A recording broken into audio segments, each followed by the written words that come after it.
Welcome to Map It Marketing for small business owners who want to become more confident and capable in their marketing. I'm Rachel Klaver and I'm a small business owner just like you.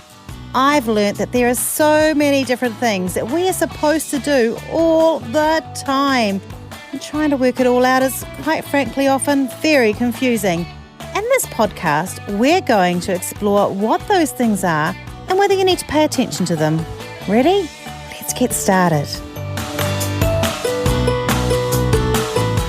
Welcome to episode 25 of Map It Marketing. It's Rachel Klaver, your host here today, and we are going to be talking together about the lessons I learned from being a people pleaser and how it impacted my business in a very negative way.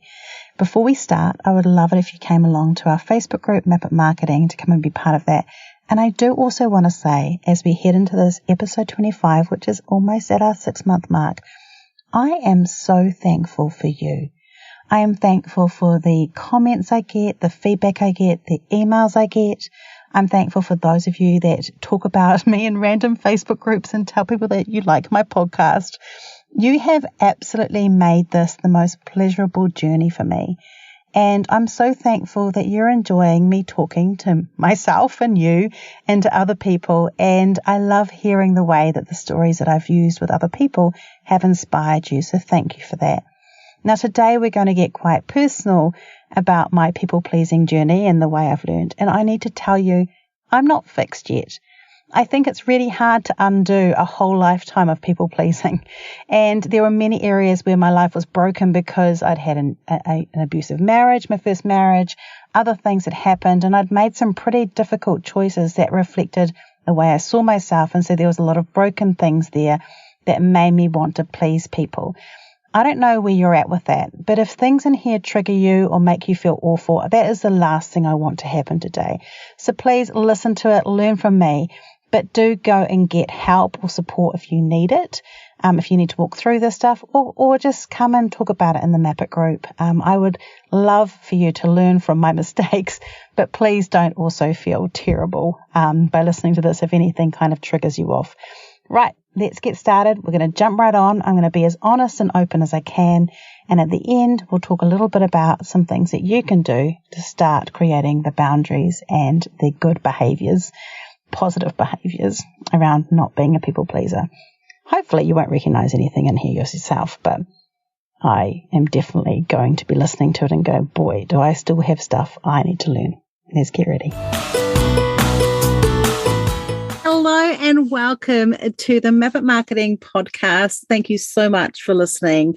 I am excited. This is actually an episode that is me talking to you, and I'm going to be sharing a lot about my own personal journey of being a people-pleasing recovered person. And I'm going to be pretty open. It may not always put me in the best light, but I think it's really important for us to talk now. If you're watching the video, you can see I am still sitting recording in my walk-in wardrobe. I'm recording this during level 4 lockdown for it to go live in a couple of weeks. And I am here because it's the best sound place for me, which is really important because I did one a few weeks ago and it was something that frustrated me. So that's why we're here in the closet together. Not going to be making a huge announcement about being in the closet, however. All right, so we're going to talk about people pleasing. I think that a lot of us, a lot of the business owners I work with often have quite poor boundaries because we want to help people. We often get into business because we want to help people and want to serve them. We want to make people feel good. And often we're coming in with quite broken boundaries from our whole life that starts to impact things. And I could do a whole other thing around how people pleasing can impact your personal life, believe me. But what I really want to talk about is how it can impact your marketing and your business growth, because I think that's really important. I was quite late to the piece around letting my people pleasing ways go. I really only started working on this probably about 4 or 5 years ago in depth. I think before that, I was so focused on trying to make everyone else happy that I didn't realize I had a right to be happy myself. And I think even though, like for me, meeting Rod and marrying Rod and having that years ago, I think we met 8, 9 years ago, that was probably my first step forward of going, I can actually meet a nice guy. I can actually date a nice guy. I can be with a nice guy. I can marry a nice guy. And I think that was probably the first step. I remember before that happened, someone saying to me, why do you always want the best things for everybody else and don't want it for yourself? And I suddenly went, oh my gosh, that is quite a flawed way of thinking. But it really wasn't until everything came crashing down with Identify, and I had people accuse me of stuff that I knew I hadn't meant or done or felt at all, and realized that actually they had a valid reason for seeing that, because I had been so focused on people pleasing. I had bent my boundaries around what I valued. I bent my boundaries around how I actually wanted to live my life to try and fit in with people who had different values and boundaries to mine. And it doesn't make them wrong. Everyone's got different ones. But what happened was I was broken, and I wasn't doing the right thing. And as a business owner, it really caused major issues around how I saw the value of what we did. It had values around the type of people we work with. It had values around the people we attracted to work with us in our business, everything. And so I want to go through, I've got like a little list here, and I'm going to walk through a few things. I've actually got 7 things that it really makes a difference on. And excuse me if you hear a bit of moving around. Been sitting on my doing this on the floor for a while today, so had a few walks in between. But I want to talk to you about a few things. I think one of the biggest things that I found heartbreaking as a people pleaser is I am one of those people that if someone's got a strong accent next to me, within about 15 minutes, I'm going to start taking on some of their accent. And it's not because I'm copying them to mimic and make light of them or whatever. It's actually because I instinctively want to empathetically feel like I'm relating to them better.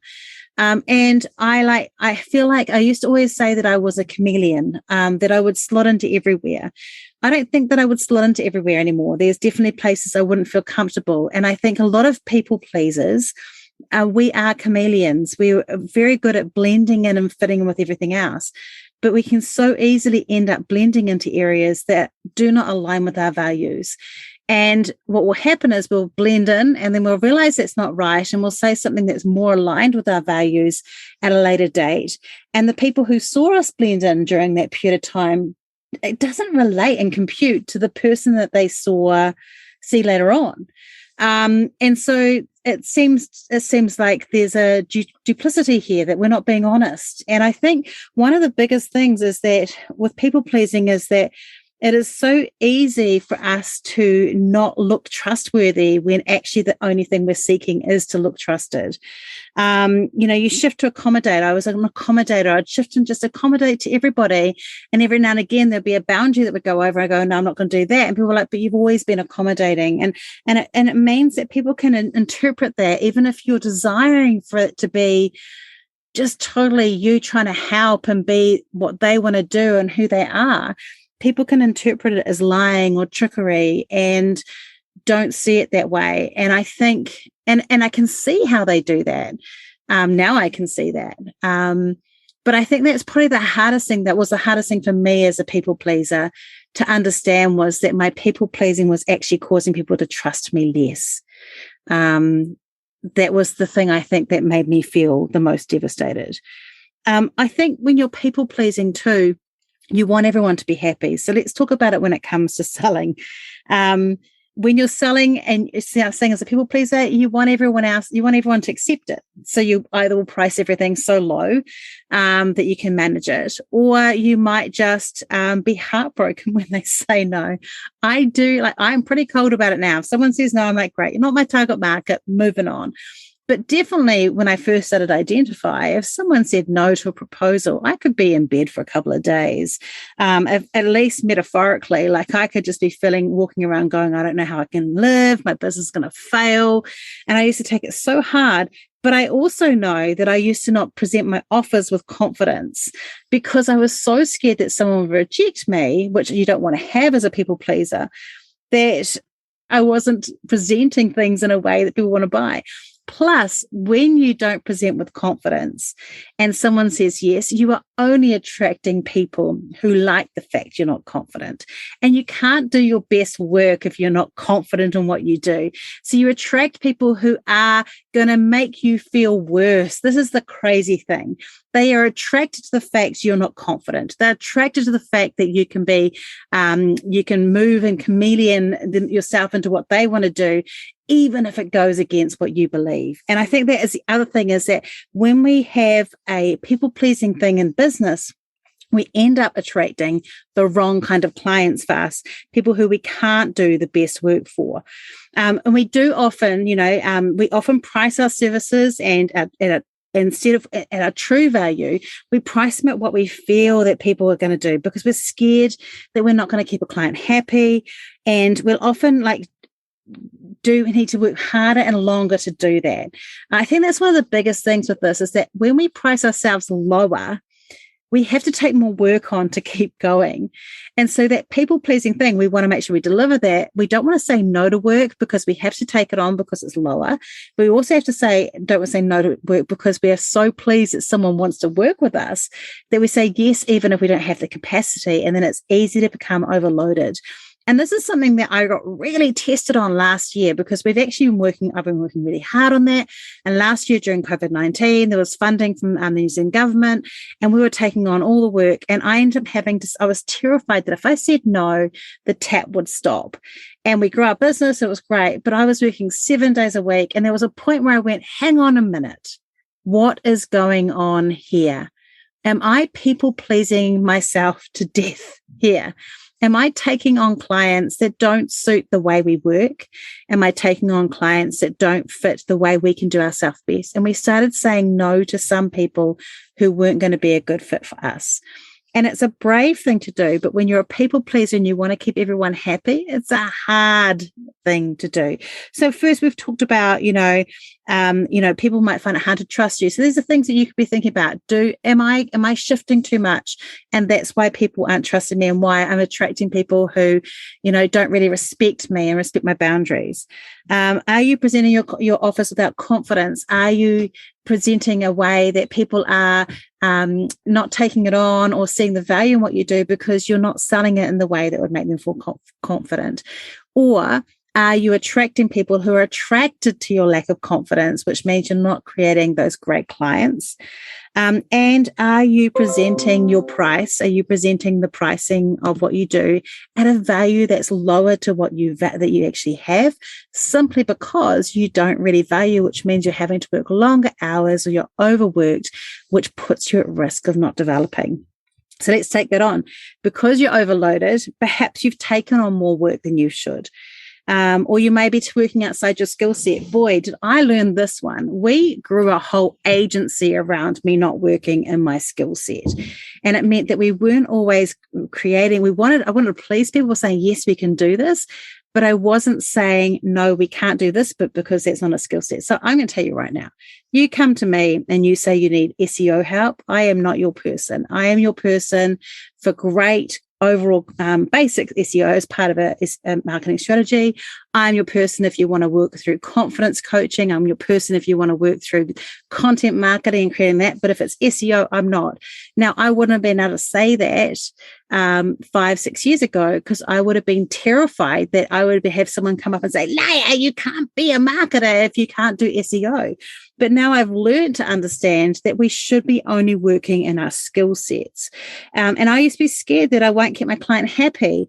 What would happen was I didn't keep my clients happy because I was failing to deliver a great solution. And when I say we had our team, and I'm saying that as we, even though I wasn't always doing that work, because I was the owner of the business, and it's my responsibility to make sure that the work is delivered and that the work that's coming in is the work we should do.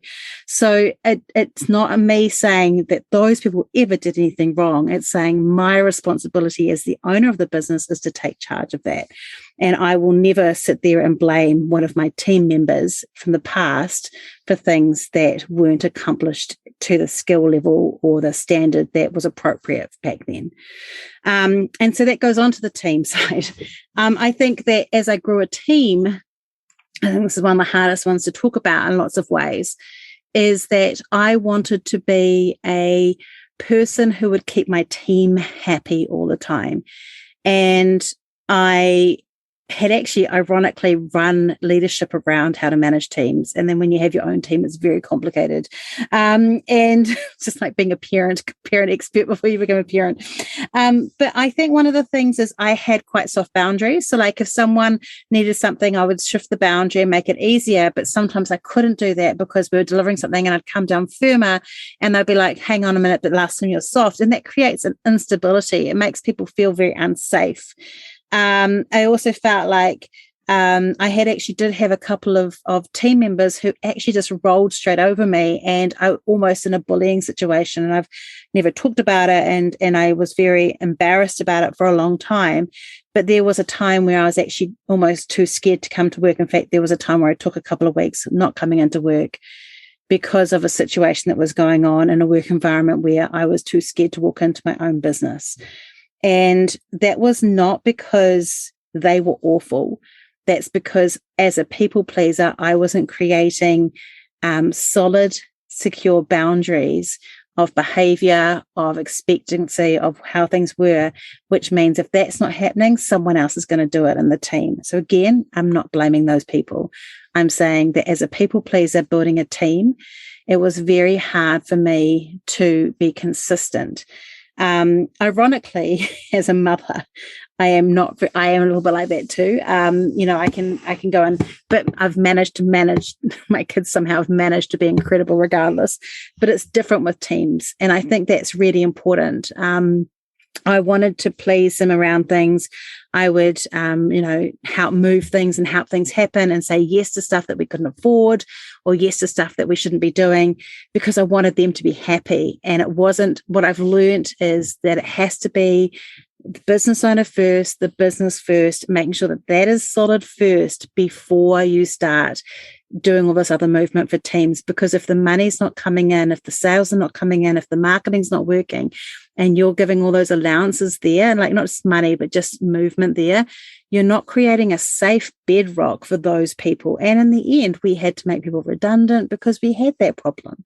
And I think that that's one of the key things is that, with people pleasing is it's about soft boundaries, and it's about not having consistent boundaries that make people feel safe, whether they're your clients, they're your team, your colleagues, or anyone else that you're interacting with. And it's those relational boundaries make things really hard.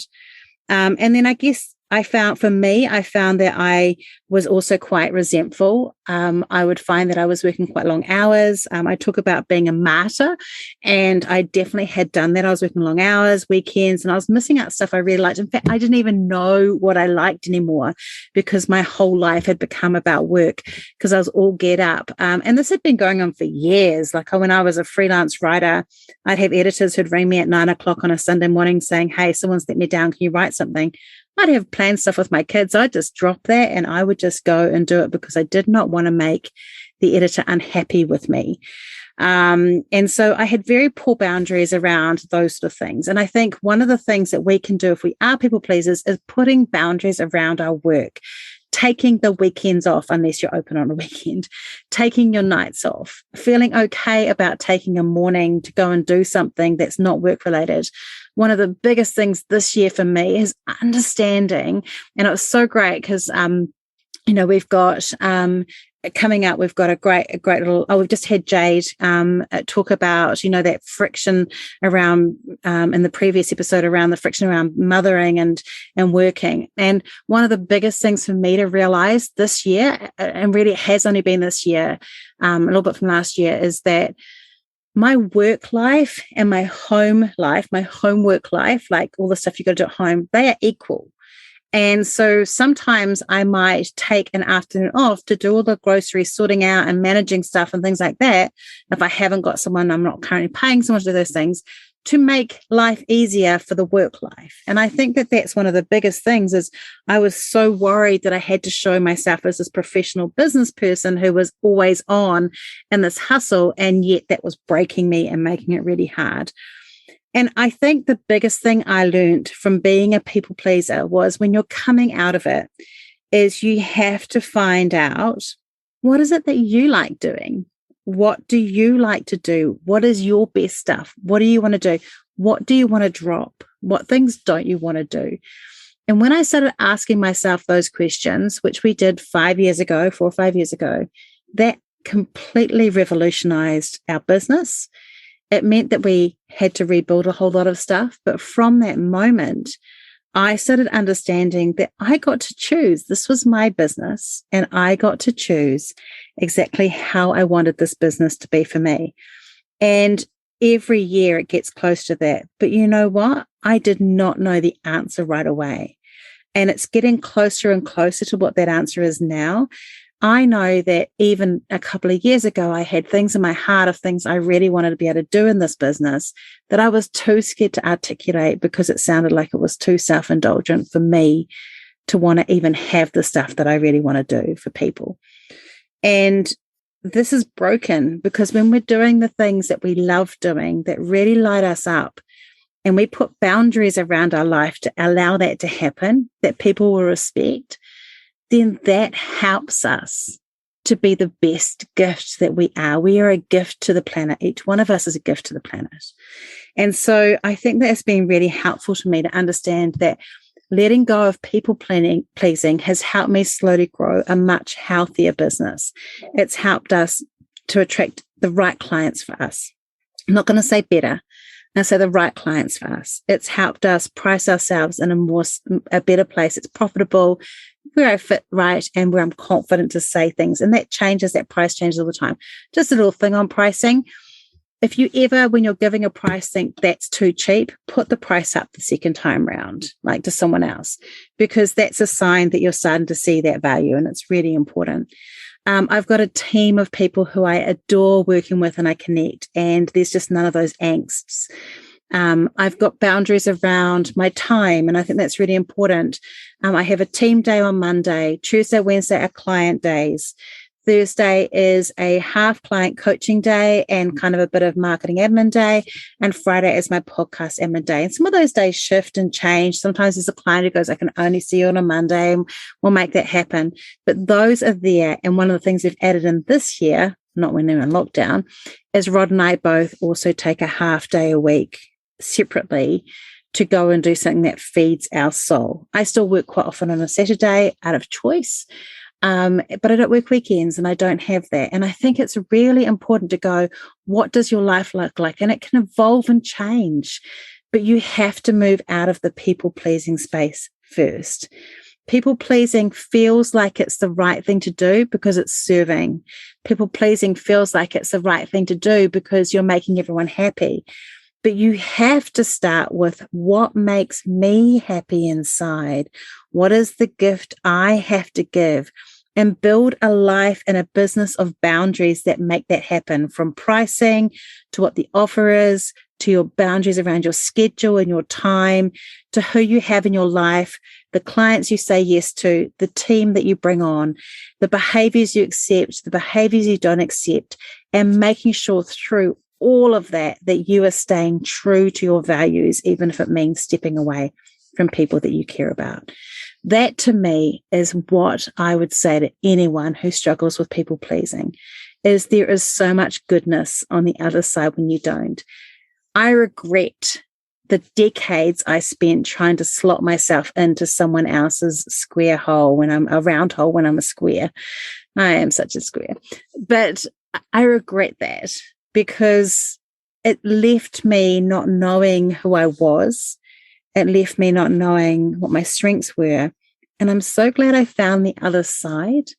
So if you're scared, if you're going, I'm scared what will happen, you will potentially lose clients, you might lose friends, you might lose people who, people that are going to say you're too expensive now.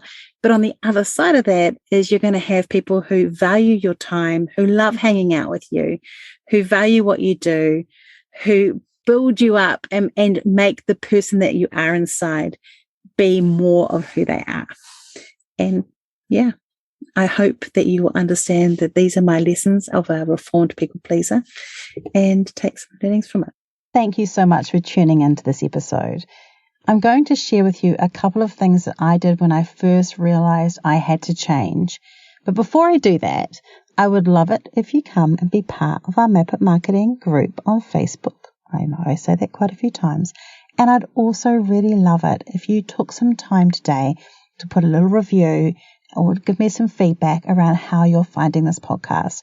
We're almost 6 months in. I want to make sure that this podcast is serving you. So if you've got ideas or things that you think that I'm not really hitting the nail on the head or that you think I should improve on, or you just want to give me some feedback of things you want more of, I would love to hear from you. You can comment on the podcast posts or just flick me an email and I'll listen to it and read it. And I promise you I'll take whatever you take in there in balance and listen to it, whatever the advice, even if it's horrible.